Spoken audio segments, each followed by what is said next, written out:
Is it fair that some airlines are getting huge bailouts, Air France, KLM, Lufthansa, while some of their competitors are not? Well, if it's indeed needed, the airline industry is in an unprecedented crisis, obviously, since so many planes are grounded.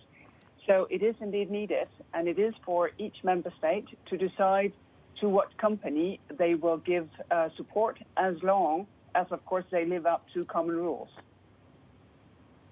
What do you do with a company such as Ryanair? So the chief executive keeps on saying this is inherently anti-competitive and market distorting. Is it market distorting?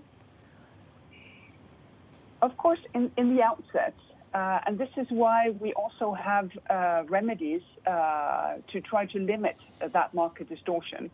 First and foremost, what is given in the first place is liquidity aid. So it is typically loans with a state guarantee. The state gets a fee for putting up that guarantee. Of course, the potential for distortion is much bigger when you enter into recapitalization, which is why, of course, the strings attached, if a state recapitalizes an airline, those strings are much more serious. Bonuses are cut for senior management. There's a dividend ban. There's no share buyback programs. And, of course, potential distortions of competition as such in the market will have to be dealt with. Good morning from New York. Ms. Vestager, what is the power structure now in all this between Brussels and each individual nation? Who's calling the shots?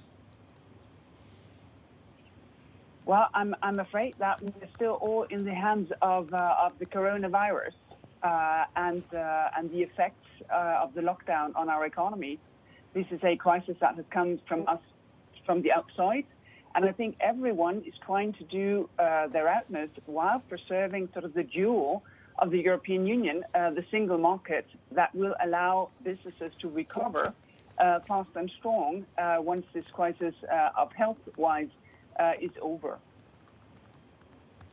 How do you perceive, ma'am, that the businesses will pay back the bailouts, the loans, however you want to phrase it?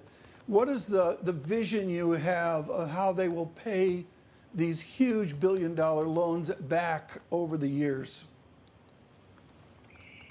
Well, I don't know, as little as anyone else, how the airline industry will develop. I think we will see a lot of innovation in that industry in order both to get people back to flying, but also to green that entire industry.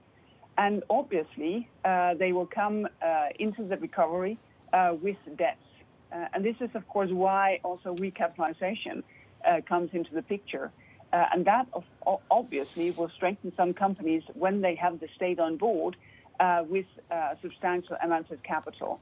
And this is why we need to introduce also remedies to the distortion of competition in the Lufthansa case, slots being made available in both Frankfurt and Munich. Commissioner, should the Lufthansa deal be seen as a guidepost for remedies that you would seek in other state aid cases when equity is involved? Yes, that goes without saying, because we have an obligation of equal treatment, of course. The Lufthansa case is the first case of recapitalization. We need notification if a case is more than 250 million euros. In order to look into whether or not competition is distorted if it's a company with market power. And in the Lufthansa case, we are indeed talking about a company with a significant market footprint. So this sets a precedent for recapitalization also in other cases. But is the Lufthansa state aid almost a done deal, or do you still need to agree on other things with the German government?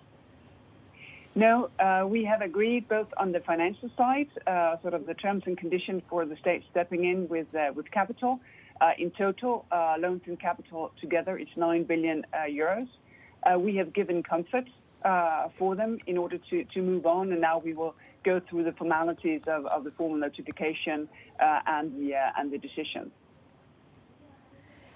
Can I just, make sure that we 100% understand exactly, for example, the implications for state recapitalization of Air France, KLM by France, or the Netherlands? Would that also potentially see these strict conditions like slot divestments? Well, for the airlines that you just mentioned, that's a different category compared to Lufthansa, because what they get is liquidity. It is lending that will have to come back. It is debt upon debt. But if they come back for recapitalization, of course, they will be in the same category as Lufthansa has been. Oh, I look at all this, and of course, I'm the foreigner here, ma'am. I just want to make clear that I'm sort of baffled by it all. What is the vision you have of what you would like these big companies to do? There has been a battle about management and labor really across all of Europe. What is the Vestager vision of what you'd like to see of these big companies forward? Well, I don't think it's for me to plan or lead the airline industry, but it's for us to make sure that the framework is still a framework that caters for fair competition. The first and most important thing is, of course, that viable businesses with a healthy business structure, good management, all of that they, of course, survive this crisis, which is unprecedented and basically no one's fault because it's a virus that we didn't engineer, so to speak. But the second thing is that once businesses survive and we come back to some new form of normality, then, of course, we need competition to come back as well. Because when a business is challenged, they do their best. They produce better service, more affordable prices, more innovation in that market. And that's important also in the airline industry.